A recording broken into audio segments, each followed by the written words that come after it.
Аллаға серік қосуға қатысты Құран кәрімде Ниса сүресінің 48-ші аятында Алла тағала Аузу биллахи минаш шайтанир раджим Инналлаха ла яғфиру ан юшрака бихи ва яғфиру ма дуна залика лиман яша деген аяты бар.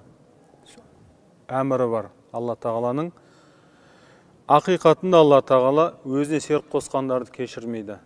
Ал одан басқа күнәларды қалаған пендесіне кешіреді деген Алланың айтқан уәдесі, әмірі бар. Сондай-ақ ең үлкен күнәлардың ішіндегі ең ауыры және кешірілмейтіндігі бұл Аллаға серік қосу екендігі жайлы Инна ширка ла зулмун азим Лұқман сүресінің 13-ші аятында айтады. Ақиқатында шын мәнінде Аллаға серік қосу, Алладан басқа тағы құлшылық етуге, сыйынуға лайықты тағы бір Құдай бар деп сену, қабылдау ең үлкен зұлымдық деп айтады. Жалпы адамның өзіне қатысты жасалған зұлымдағы өзінің жаратушысын мойындамай, сол жаратушынан басқа тағы бір ғибадат етуге, құлшылық етуге лайықты бір Тәңір бар, Құдай бар деп қабылдау ең бірінші адамның өзінің жеке басына жасалған зұлымдық болып табылады. Құдуси хадисте Абу Хурайра, Алла одан разы болсын, риуаят еткен мынадай бір хадис бар. Құдуси хадис әрине Алла тағала былай деп айтты деп басылатын хадистер. Пайғамбарымыз саллаллаху алейхи вассалам өз сөйлеп кетпестен ақиқатында Алла тағала, шын мәнінде Алла тағала былай деді деп басылатын хадистер, құдуси хадистер.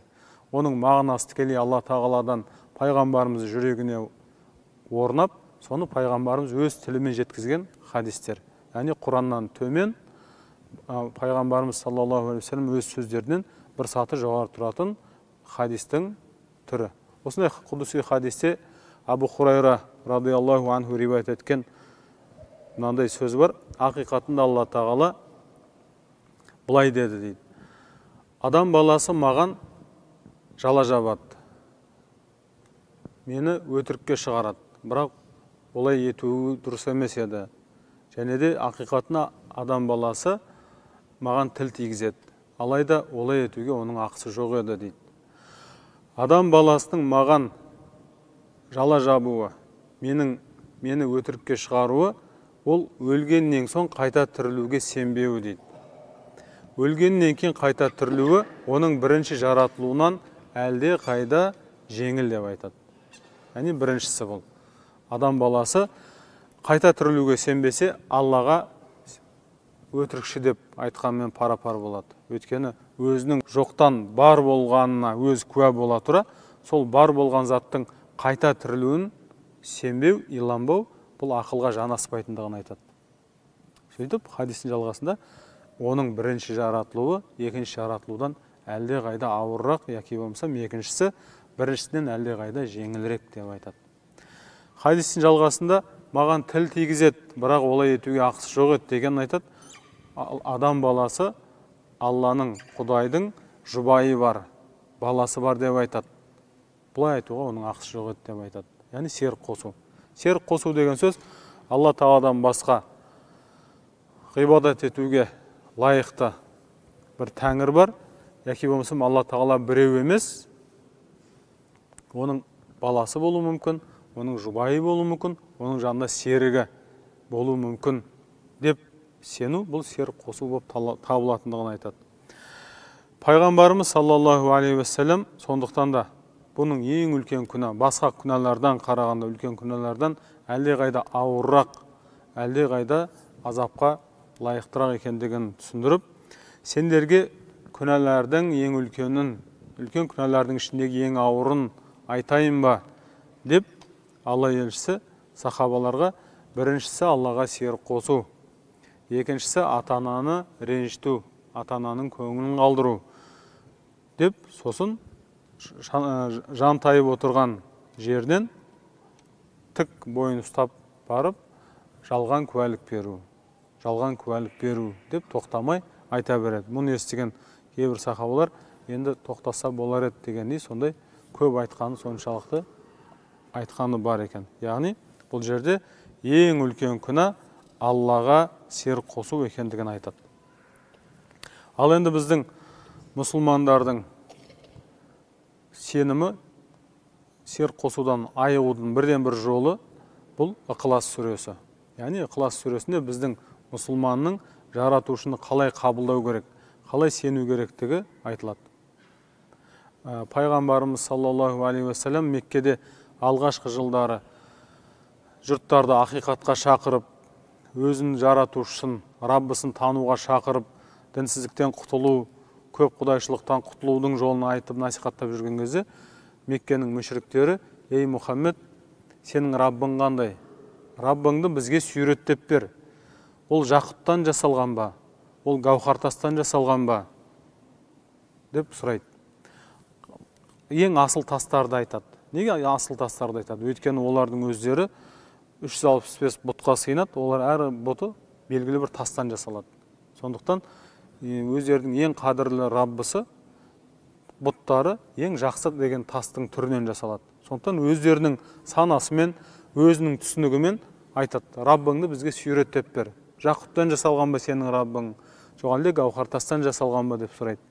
Сонда пайғамбарымыз саллаллаху алейхи вассаламға Ықылас сүресі вахи етіледі. Ықылас сүресі түседі. "Құл хуаллаху ахад." Ей Мұхаммед, оларға менің Раббым біреу деп айт. Аллаху самад. Алла мұңсыз, еш нәрсеге мұқтаж емес. Алла Тағаланың көркем есім сипаттарының ішіндегі самат деген еш нәрсеге мұқтаж емес, керісінше барлық жаратылыс оған ғана мұқтаж дегенді білдіреді. Аллаху самад. Ләм ялид вә ләм юлад. Ол туған жоқ, одан да тумайды. Яғни біреуге бала, перзент те болмайды, өзінен де перзент бол, ол әке де болмайды. Яғни мінсіз. Вә ләм якуллаху куфуан ахад. Және де оған еш жағынан, еш бір тұстан, құдірет жағынан, құлшылық жағынан, құлшылық етуге лайықты тұсынан, және оның көркем есім сипаттары тұсынан, жағынан оған серігі, теңдесі, ортағы жоқтығы айтылады. Біздің иманымыз осы Ықылас сүресі болып табылады. Ал енді Алла Тағаланың жалғыз бірлігін көрсететін бұл ең бірінші әлемдер. Мынау өсімдік әлемі, жануарлар әлемі, тағы да тағысын, ұзын сөздің қысқасы 18 мың әлем деп айтып жатады. Ол 18-ден көп болама, аз болама, баршасы әлем. Ал енді әлем деген сөз бұл өзі арабша сөз. Мағынасы белгі. Яғни Алла Тағаланың туындысы екендігін, өзінің жаратушысы бар екендігін көрсететін бір белгі. Өсімдік әлемі өзін жаратушысын көрсетеді. Адамзат әлемі де өзін жаратушысына хабар береді. Яғни қысқаша қарапайым тілмен айтқанда, қарапайым бір иненің өзі бір шебердің қолынан шыққандығын білдіреді. Жасалған бір құмырада бір шебердің туындысы екендігін көрсетеді. Сондықтан да бұның барша кез келген өсімдік әлемі болсын, құстар, аң әлемі болсын, қаншама әлем болсын, соның баршасы өзінің жаратушысы бар екендігін көрсетеді. Ал енді сол әлемнің ішіндегі жүйе, мәселен, сол алма, жер шарының әр тарапында сол алма болып шығуы, балықтың сол балық күйінше ғасырлардан ғасырға сол қалпын сақтауы, кез келген жаратылыстың өз қалпында, өз кемелдігінде қалуы, яғни жүйе Алланың, жаратушының бірлігін көрсетеді деп айтамыз. Міне біздің иманымыз осындай. Ал енді үнемі иманды сақтап отыру үшін, Аллаға серік қоспау үшін біз күнделікті айтатын сөздеріміз бар. Күнделікті парыз ретінде қабылдап айтатын сөздеріміз бар. Ол 5 уақыт намаздың ішінде әр рәкатта Фатиха оқуымыз. Өйткені Фатихада «Ияка наъбуду ва ияка настаин» деп айтамыз. Яғни, Алла Тағала саған ғана ғибадат етеміз, және сенен ғана жәрдем сұраймыз деп иманымызды біз шегелеп отырамыз. Үнемі иманымыз осы екендігін біз әр рәкатта қыблаға қарап тұрып, осыны өзімізге айтып, иманымызды кәмілдеп отырамыз, толықтырып отырамыз. Ал енді ең кең тараған иманға қауіп төндіретін жайттар бар. Ол кез келген ұлтта бар, араб халқында да болған, біздің халқымызда да ол соның бір шет жағасы кездеседі. Ол не? Нұх сүресінде мынандай аят бар. Аузу биллахи минаш шайтанир раджим. Бисмиллахир рахманир рахим. Ва қалу ла тазарунна алихатакум ва ла тазарунна вадда ва ла суа'a ва ла яғуса ва ла яуқа ва ла насра деген аят бар. Нұх сүресінің 23-ші аятында. Нұх пайғамбар, Адам алейхиссаламнан кейінгі пайғамбар, ол кісінің заманы мен Адам атаның арасында 10 ғасыр деген дерек бар. Адам ата қайтыс болғаннан соң Нұх алейхиссалам дүниеге келгенге дейін 10 ғасыр арақашықтық болған. Нұх алейхиссаламның заманына таяу келгенге дейін Аллаға серік қосу деген нәрсе болмаған. Алладан басқа тағы да бір тәңір бар. Және ол біреу емес бірнешеу деген ұғым адамзатта болмаған. Бірақ дегенмен сол 10 ғасыр Нұх алейхиссаламға дейінгі аралықта сол ұғым пайда болған.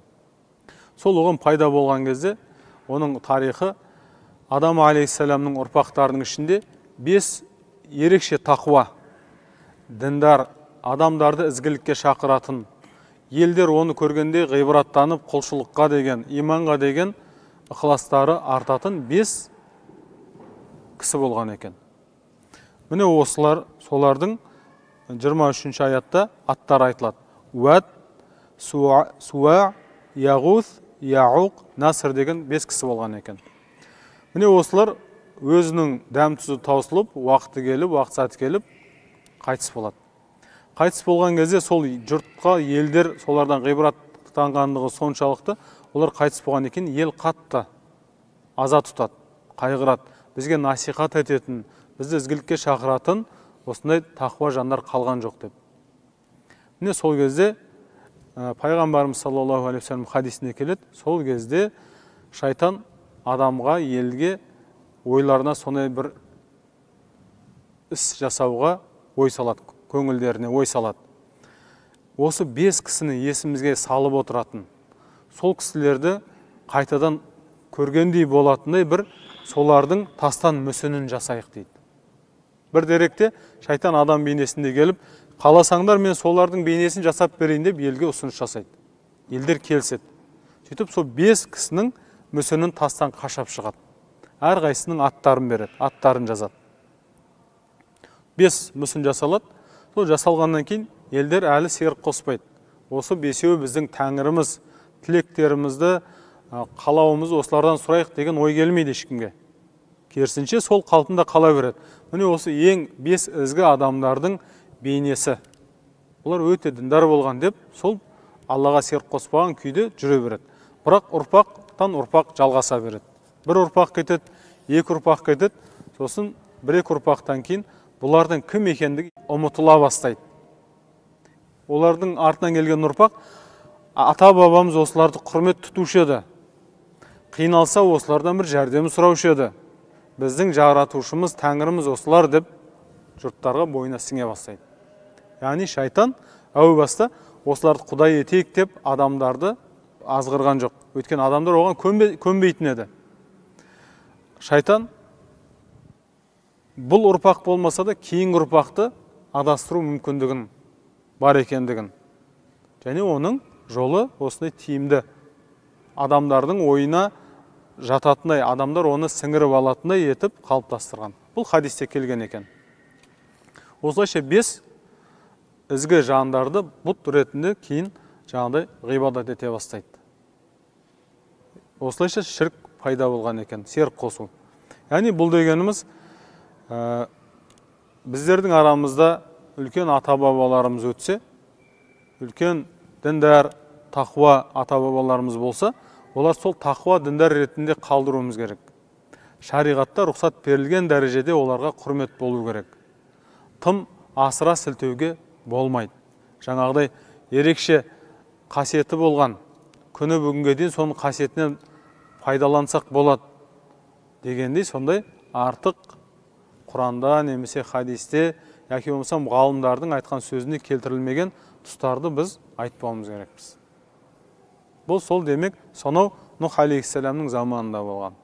Ал Нұх алейхиссалам Йемен, Ирақ аумақтарында өмір сүрген пайғамбар. Сол аумақтарда арабтардың сол жерлерінде осы ең алғашқы Аллаға серік қосу үрдісі осылайша пайда болған екен. Міне осы жерде де Нұх сүресінде Нұх алейхиссалам өзінің қауымын тек Аллаға иман етіңдер, одан басқа тәңір жоқ, құдай жоқ деп айтқан кезде бір-біріне айтқан кеңестері, ақылдары, өзіне, баласына айтқан ақылдары, олар бір-біріне тәңірлеріңді тастаушы болмаңдар. Уәд, Суа, Яғуth, Яуқ, Насырды тастаушы болмаңдар деп айтқан екен. Ал пайғамбарлар тарихының кітабында келтіріледі, Нұх алейхиссалам бірнеше жүз жылдар өмір сүрген. Тіпті өзінің насихатының өзі 950 жыл болғандығы айтылады. Яғни Құранда 50 жылы кем 1000 жыл насихат айтты деп келеді. 50 жылы кем 1000 жыл. 950 жыл насихатпен болған. Одан қосақ тағы қаншама өмір сүргені тағы бар. Міне сол кездерде деректе келтіреді, әкесі баласына айтады екен, мынау Нұх деген бізді азғырады, мынау біздің тәңірлерімізге ғибадат етпе деп айтады, осыдан сақ болыңдар деп бір-біріне әке баласына ұрпақтан ұрпаққа осылай Нұхтан сақ болайық, оның насихатына құлақ аспайық, 5 құдайымыз басқа да құдайларымызға жағдай тастап кетуші болмайық деп айтқаны бар екен. Ал енді бұл Аллаға серік қосудың бір қыры. Тағы да бір қыры бар, адам көп мән бере бермейтін, кейде сол қақпанға адам түсіп қалу ықтималдығы басым жайттар бар. Ол күпірлік болып табылады. Күпірлік деген сөз, біздің 5 парызымыз бар. Біздің иманның 7 шарты бар. Басқа да исламдағы ең қадір тұтылатын жайттар бар. Соларға адам шынайы сеніп, немесе мазақ етіп, немесе қырсықтықпен тіл тигізетін болса. Мәселенки, Құранның парыз деген амалдарын, немесе іс-әрекеттерін парыз деп қабылдамайым десе, харам дегенді харам деп мойындамайым десе, ол күпірлікке барады, Аллаға серік қосқан болып саналады. Мәселенки, арақтан, наңнан, бидайдан жасалады. Ол ас болмаса, неге дастарханға қояды? Ол да бір астың түрі, ешқандай да харам емес десе, сол сәтте ол иманнан кетеді, кәпір болады. Яки болмасам, 5 парыз намаз оқу, 5 уақыт намаз оқу ол парыз емес. Шаман келсе оқы, шаман келмесе ол парыз емес. Үйтіп адамды қинауға болмайды. Үйтіп парыз деп айта беруге болмайды дейтін болса, сол сәтте ол мұсылманшылықтан кетеді. Немесе 5 уақыт намаз түгел болса, намаз оқитын адам болса, бірақ айтса, менің пайғамбарым Мұхаммед, Мұса, Иса деген пайғамбарды мен қабылдамайым десе. Яки болмасам, мен Құранды оқимын, бірақ Таурат, Інжел, Забур деген кітаптар олар жоқ. Мен оларды қабылдамайым десе, түп нұсқасын қабылдамайым десе, ол да иманнан кетеді. Яғни Құранда не нәрсе парыз деп айтылған болса, оны қабылдау. Не нәрсе харам деген болса, соны харам деп мойындау, ол біздің парызымыз, міндетіміз. Біздің иманда қалуымыздың, мұсылман болып сақталуымыздың бірден бір негізгі жолы осы болып саналады. Енді оның ар жағында Адам алейхиссалам мен шайтанның арасында болған күрес бар. Адам алейхиссалам қателік жасады.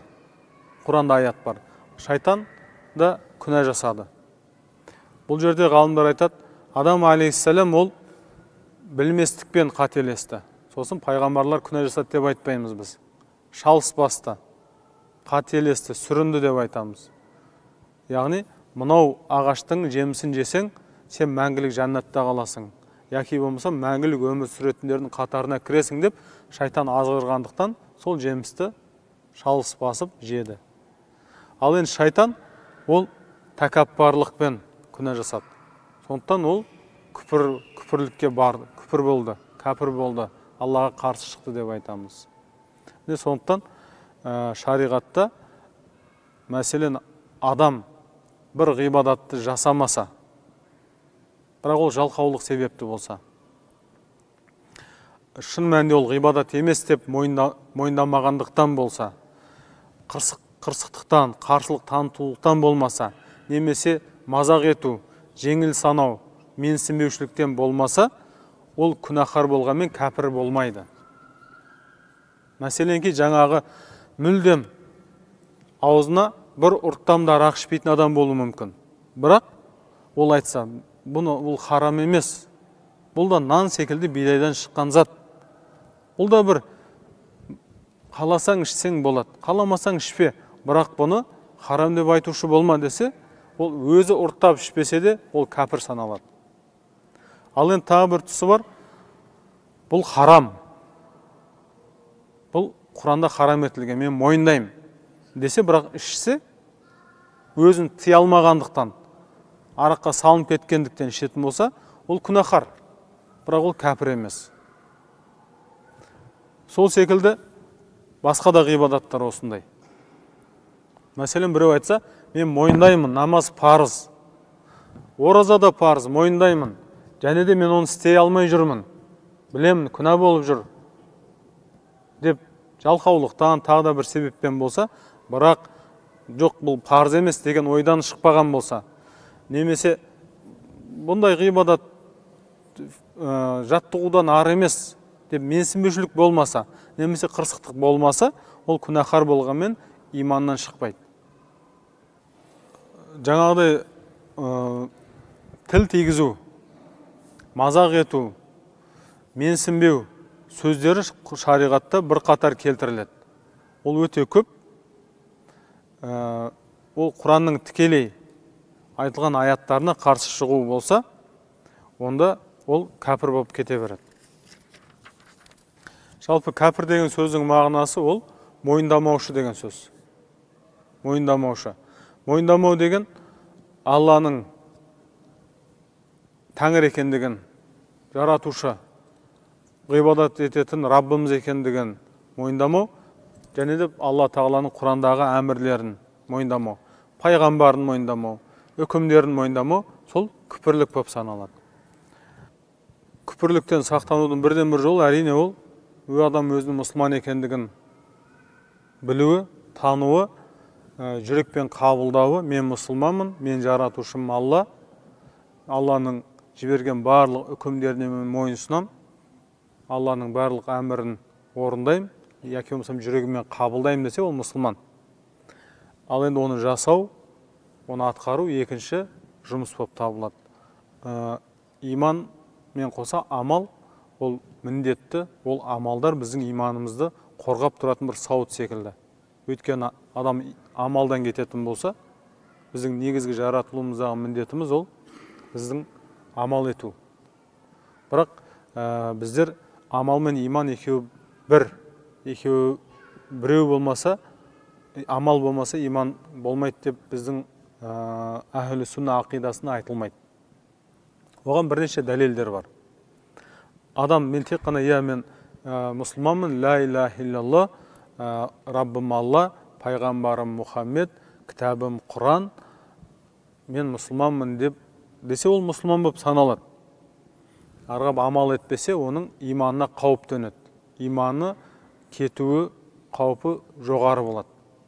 Және де ертең күні жағдай Алланың алдында да жәннаттан деген үміті әлде қайда аз болады. Бірақ дегенмен де ол мұсылман болып қала береді. Оған бірнеше дәлелдер бар шариғатта. Бірінші дәлел Құран кәрімде ей иман еткендер, намаз оқыңдар деген, ей иман еткендер, ғибадат етіңдер деп айтқан аяттар негіз болады. Ғалымдар айтады, бұл жерде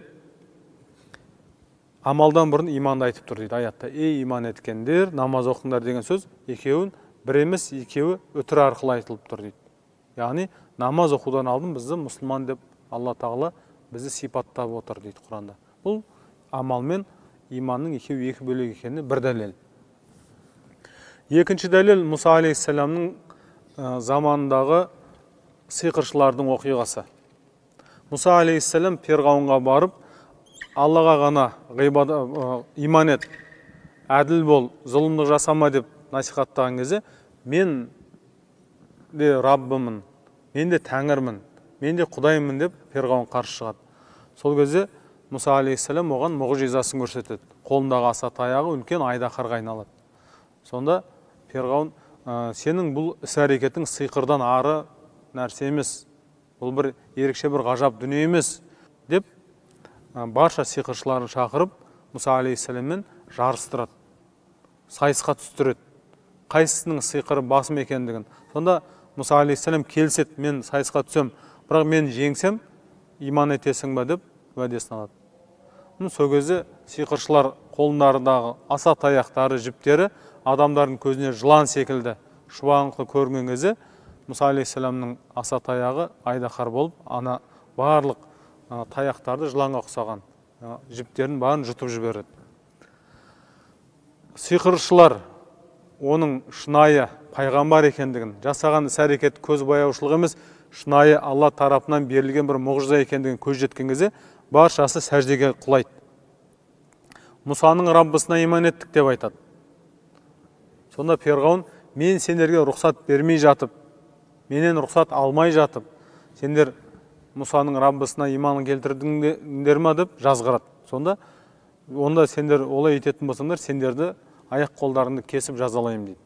Яғни аяқ қолдарыңды бәрін шауып тастаймын, азапқа салам дейді. Сонда барша сиқыршылар, сен бұл дүниеде азаптайтын боларсың, сенің азабың осы дүниемен шектелер, бірақ Раббымыздың азабы одан да мәңгі, қорқынышты. Сондықтан біз Раббымызға иман етеміз, бұндай жазадан қорқып тайсалмаймыз деп тұрады. Сонда Перғауын баршасын, сиқыршыларды өлім жазасына кеседі. Міне осыны амал мен иман екеуі екі бөлектегенге негізге алады. Неге деген кезде, олар иман етті, бірақ бірде-бір ғибадат жасаған жоқ дейді. Бірде-бір рет маңдай сәждеге тиіп, намаз оққан жоқ. Аз уақыт қана мұсылман күйінде болды, өлді. Бұл да амал мен иманның екі бөлек екеніне дәлел деп айтады. Тағы бір дәлел ретінде ақылмен келтіретін дәлелі бар, оны былай деп түсіндіреді. Мәселен ки, сәске уақыты болды. Духа намазын оқитын уақыт. Күн найза бойы, таң намазынан кейінгі күн найза бойы көтерілгеннен кейін духа намазын оқитындай уақыттың аралығында бір адам иман келтірсе, мұсылман болса, сөйтіп 5-ге дейін қайтыс болып кетсе, яғни оның иманға келіп қайтыс болған уақытының аралығы бір намаз парыз болатын уақытта кірмейді, жатпайды. Ешбір намаз парыз болатын уақыт емес. Сәскемен күн тал түстен тал төбеден ауатын уақытқа дейін. Таң намазының парызы тоқтап, 5 намазының парызы кіретін уақыттың аралығында мұсылманшылықты қабылдап, қайта көз жұмды. Міне ол адам дейді, ол мұсылман дейді. Бірақ маңдай сәждеге тиген жоқ, амал жасаған жоқ дейді. Міне осындай дәлелдердің негізінде біз айтамыз, иман бұл жүректегі сенім Аллаға деген. Тілмен айтуымыз бір-бірімізді мұсылман немесе мұсылман емес деп қабылдауымызға септігі тиетін дүние. Ал амал сол иманның сауыты, иманды сақтап тұратын дүние. Өткен Алла тағала Зарият сүресінде адамзатты және жынды ғибадат ету үшін ғана жаратты деген әмірі бар.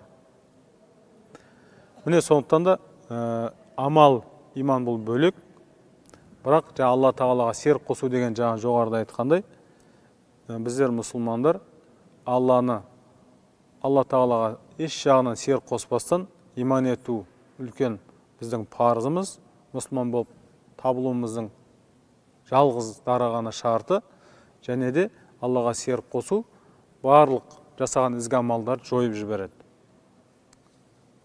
Адамның қаншама жасаған ізгі амалын жоятын бірден бір күнә ол Аллаға серік қосу болып табылады екен. Субхана роббика роббил айзати амма ясифун ва саламун алал мурсалин валхамдулиллахи роббил аламин.